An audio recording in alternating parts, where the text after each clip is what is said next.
Welcome back to the Around the District podcast. I'm Gabrielle Mazar. I'm Nicole Brown. And today we're going to talk about all the rallies and protests and town halls that have been happening because there's lots of them.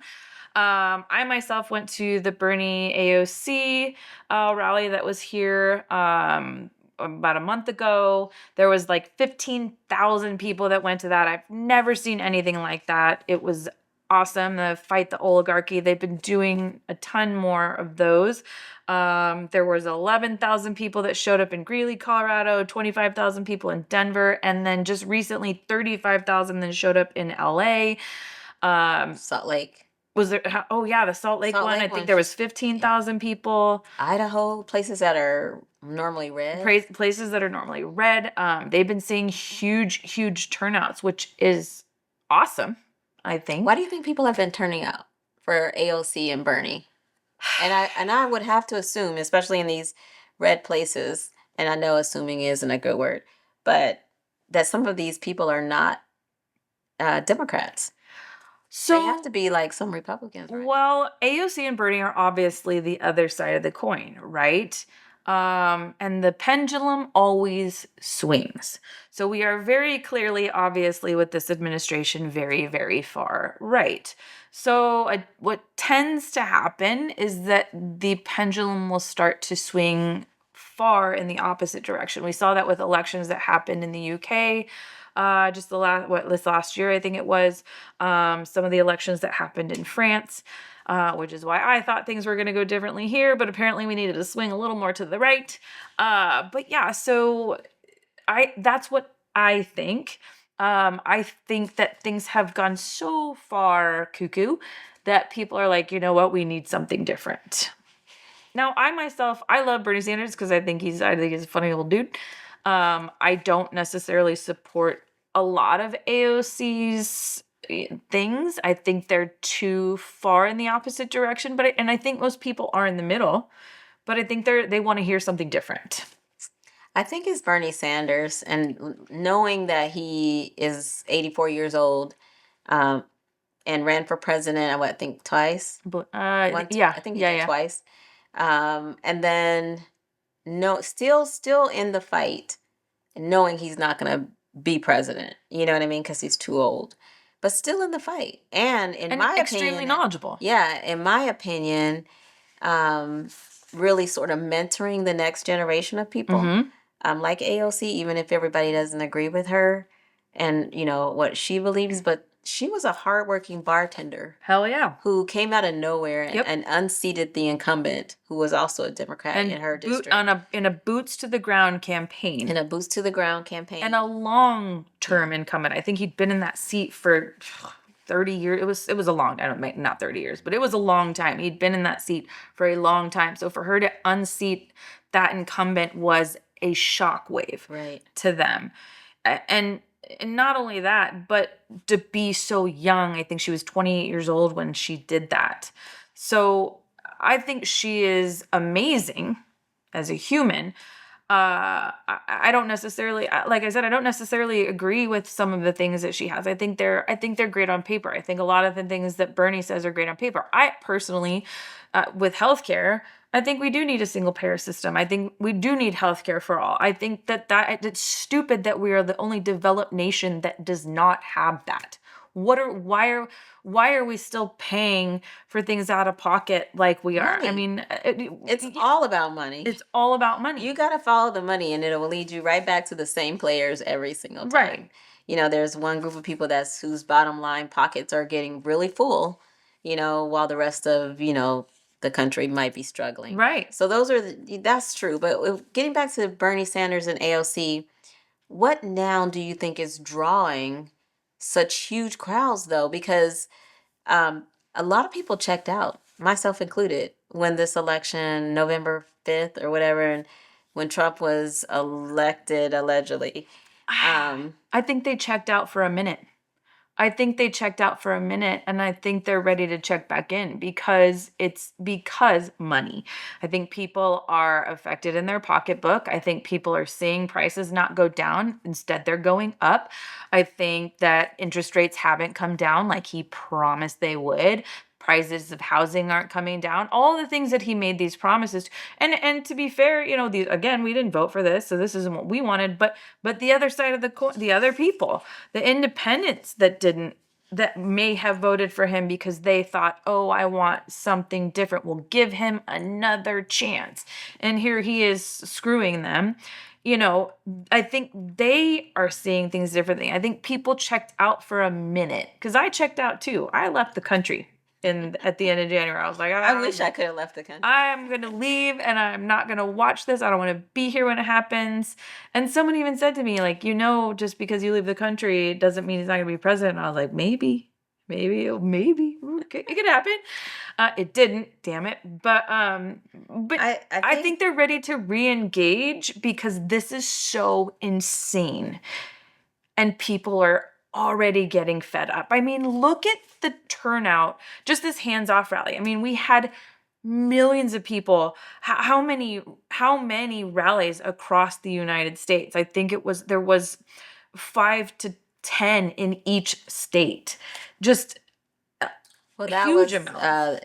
Is that the one on April 5th? That yes, was across the one the that country? just happened. Yeah, that one was huge across the country. Huge. But even before that, there were rallies mainly against Elon Musk and Tesla that people were, they were really, going out there and protesting.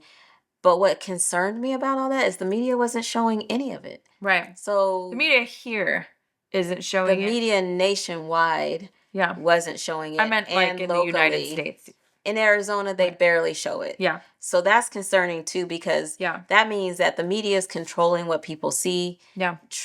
Fox is showing only the stuff that's favorable to Trump. Right. The rest of the CNN and MSNBC, they all bent the knee to Trump.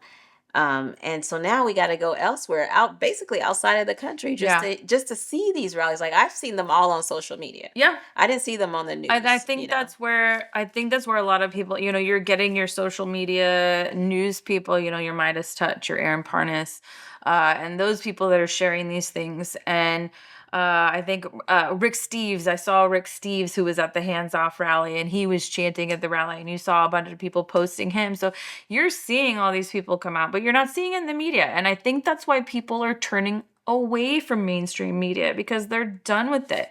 They don't want somebody who's got a hand in their pocket and telling you what to talk about. And plus they're Gen Zers. Sure, yeah. So what is it now? Aren't we back to A? I don't know. No, Alpha. Those are the even younger folks. But I will say that they don't listen to media in the same way that we do. Sure. So they get their media from social media. Yeah. And then we saw Bernie even went on stage at Coachella and talked before. I can't remember the band he talked before, and they were cheering him. Yeah. And he mentioned Trump, and they booed. They booed. And I mean, it's Coachella, so they're probably all like stoned anyway, or drunk, but whew, fun. But I mean, that I think that's huge too, that they're cheering on Bernie at Coachella. Like when I was in my 20s at Coachella, I'd been like, Bernie, woo, like Coachella, is that it? Yeah. It's just Woodstock. Is it Woodstock? Yeah, kind of. From the 60s, 70s? Yeah. Probably the same thing, where people just went out there, had a great time, did what they were going to do, and listened to great music. It's not Country Thunder. I don't know if he would get cheered on. Coachella had like Queen Latifah was there. Yeah. And Megan Thee Stallion, so it's not all country. Yeah. You know what I mean? It's everything, right? Country Thunder is just Country Thunder, but that's here in Arizona. I don't know why. I don't know why they're not showing more of this coverage. I don't know why we're not seeing it. I think we really should. We really need to. And it really needs to show because all of these rallies are so huge and it shows how much Trump is hated all over the world. Except you don't see it. Right. And so that to me there's something there. Yeah. Because he doesn't want to see the rallies. You know what I mean? And so they're doing what they can to make sure people don't join. Well, and what did he just threaten CBS over that 60 Minutes interview with Zelensky the other day? I mean, and that also is terrifying. So here you have a news channel that's talking about the war in Ukraine with the president, President Zelensky, and he is threatening now to take away their license to share the news. I mean, What the hell? Like, I don't know. The party of freedom of speech is now taking away freedom of speech. I thought, oh, it's only if we're in favor of this Well, I orange mean, don't we have orange a god. constitutional right to free Ugh. speech? No, we're gonna get rid of that too. Do we not have We're a getting rid of the constitutional Constitution. We're getting rid of it, you know? But I think it's I don't know. I don't know where we're going, but I do know that myself, I will be participating in more rallies. I'm going to something tonight. I can't remember what it is, but I am going to something tonight just to get more information. I want more information from myself about things that are going on. You know, I go to our monthly meetings for our district, obviously, you being the chair. Not the chair. I'm sorry. At-large member. Sorry. At-large member. My bad. But you know, you can find out more information. There's the hands off rallies. There's the 50-51 movement, which is 50 protests, 50 states, one movement. You know, you can follow Bernie Sanders and AOC, see what's going on with them, but just finding any town halls that your representatives are having so you can ask them questions. They just had Mark Kelly and Cory Booker. Yeah, they were all in Tucson. But also Greg Stanton and Chris Mays and Yasmin Ansari, they've all done town halls recently. Ruben Gallego, I think he did one with one of them too. Yep. Locally, I think that in our district in particular, in District 12, we have a calendar of events. So there's lots of things going on. There's pretty much a rally every week or every weekend. So get involved, stay involved, and participate in those.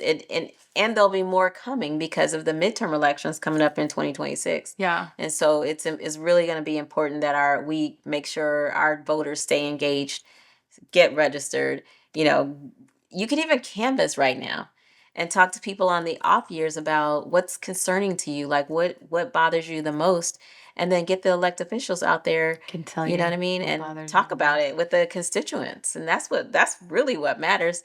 If people know you care. Just Trump in general bothers me the most.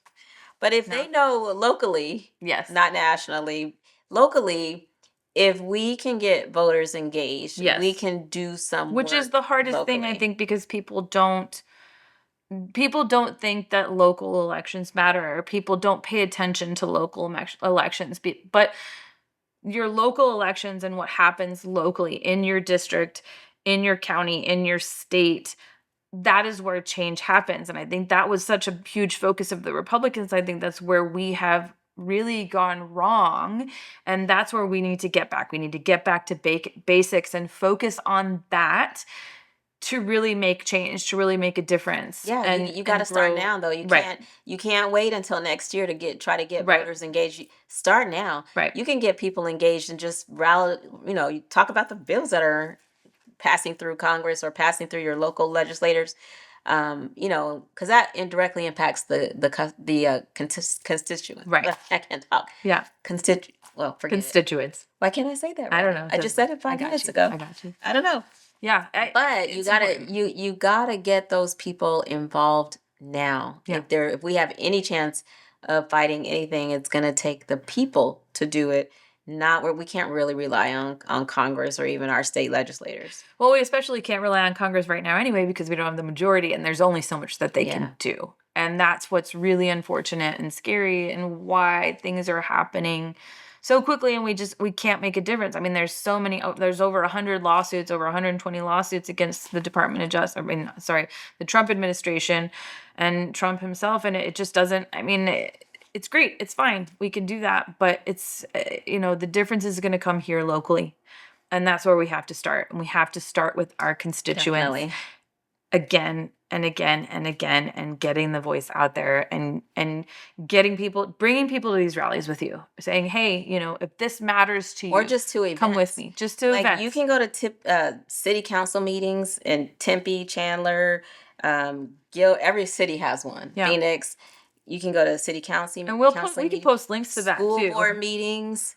You know what I mean? All of those that you can do. Yeah. So Yeah, and we can post links to all that too. We can post links to the LD12 calendar, to events calendars, to any of the rally stuff too, and show in the show notes. So we can have all that information so that people can find that, so that it's that it's readily available. And bring your friends, tell everybody about it. Stop being afraid to talk about it, because I know politics has always been so taboo to talk about, but talk about it. Yeah. Get loud. Let everybody know, take your friends, take your family, and just get out there. We have to start getting loud about it. And then on our next episode, let's talk about the state of education in Arizona. yes, so on our next episode, we're going to get into more about Doge and what has been dismantling, and we really want to talk about education, because education is so important, and we talk a lot about educating people about politics, but just education in general. So we'll get more into that on the next episode. But please share, like the show, share with your friends. This is the Around the District podcast, and please follow us on our next episode. And thank you for watching.